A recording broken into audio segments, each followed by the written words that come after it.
कि जिस तरह की छवि भारत की बनती जा रही है दुनिया के देशों दूसरे मुल्कों में भारत को लेकर, उसमें अब उनके लिए मुमकिन नहीं रह गया है कि वो अंतर्राष्ट्रीय स्तर पर जो प्रयास कर रहे थे विश्व का नेता बनने का, उनको अब 2024 में किसी भी कीमत पर सत्ता में वापस आना है। उनके सामने मिशन ये है। और बीजेपी के लिए दांव पर पूरा का पूरा जो मामला है वो 2024 है। उनको मीडिया की आजादी से कोई मतलब नहीं। मीडिया की आजादी से, चूंकि आप और हम मीडिया में हैं इसलिए हमको चिंता लग रही है। सरकार इस समय गहरे संकट में है। और ये जो डॉक्यूमेंट्री का इशू है, अब आप डॉक्यूमेंट्री को लेकर बीबीसी पर तो आपने आयकर के सर्वे कर लिए, हिंडनबर्ग के खिलाफ आप क्या करेंगे? मतलब उन्होंने तो आपके पूरे के पूरे मामले को हिला कर रख दिया, आपकी पूरी अर्थव्यवस्था को छिन्न भिन्न कर दिया है। तो इसलिए ये मामला हो गया पूरा का पूरा देश के अंदर केंद्रित। और मैं इसमें, मुझे ये डर है, ये जो बीबीसी वाला मामला है ये अभी शुरुआत है चीजों की, और आगे चलकर आने वाले महीनों में, आने वाले दिनों में पार्लियामेंट में जो हुआ, आप बताइए कि 13 मार्च तक के लिए राज्यसभा स्थगित हो गई। आप इसको क्या कहेंगे? मतलब आप बीबीसी के मामले में कह रहे हैं कि अभिव्यक्ति की स्वतंत्रता पर प्रतिबंध लग रहा है और आवाज दबाई जा रही है। पार्लियामेंट में अगर लोगों को बोलने नहीं दिया जाए, रजनी पटेल को वहां से सस्पेंड कर दिया गया पूरे सेशन के लिए।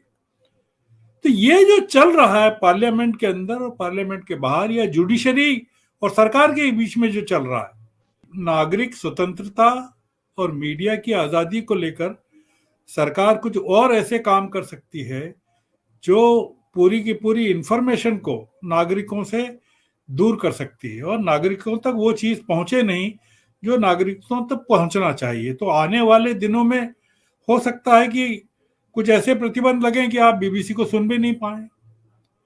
आप क्या करेंगे अगर बीबीसी पर उन्होंने सुप्रीम कोर्ट में अपील की कि बीबीसी पर बैन लगाया जाए, सुप्रीम कोर्ट ने डिसमिस कर दिया। इसको एक बड़े लार्जर फ्रेमवर्क में चीजों को देखना चाहिए कि जो देश में इस समय अपोजिशन जिस तरह से एग्रेसिव हो गया है और राहुल गांधी ने जिस तरह से हमला किया पार्लियामेंट में, उनके भाषणों को जिस तरह से एक्सपंज किया गया और उनकी यात्रा ने देश में जिस तरह का माहौल खड़ा किया है, उसने इस सरकार के लिए बड़ी चिंताएं पैदा कर दी है। और वो ये सरकार इस स्थिति में है नहीं अभी कि वो आसानी से लोकतांत्रिक संस्थाओं को जीवित कर दे, उनको जीवित रहने दे, और उसमें मीडिया भी शामिल है। बीबीसी उसमें बहुत छोटी सी चीज है। बीबीसी की डॉक्यूमेंट्री भी बहुत छोटी सी चीज है। जब गुजरात के दंगों पर फिल्म बनी थी, गुजरात के ही आदमी ने बनाई थी, वो फिल्म चलने नहीं दी। परजानिया जो बनी थी वो चलने नहीं दी गई। आप बताइए कि क्या हुआ? तो जाकिया जाफरी की पूरी पिटीशन का क्या हुआ सुप्रीम कोर्ट में?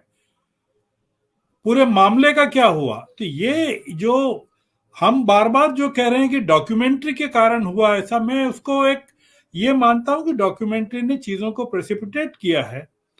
सरकार एक अलग मोड में चली गई है और मुझे लगता है कि ये बीबीसी का मामला केवल एक उसकी झलक है। मैं कुछ चीजें ये देख रहा हूं कि आने वाले दिनों में हो सकता है कि बहुत सारी चीजें हों, क्योंकि बीबीसी का जो लोग इतिहास जानते हैं वो जानते हैं कि इस तरह से बीबीसी दबाव में नहीं आती। मैंने तो बीबीसी का काम फॉकलैंड वॉर के टाइम खुद देखा है वहां इंग्लैंड में 82 में, और इराक वॉर के टाइम में जो लॉर्ड हटन की जो रिपोर्ट आई थी पूरी के पूरे, और उसके कारण जो वो एक स्पेशलिस्ट थे, वेपन स्पेशलिस्ट, उनको सुसाइड करना पड़ा, जो कि बीबीसी को उन्होंने इंफॉर्मेशन दी थी, जिसके कारण पूरा का पूरा मामला हुआ।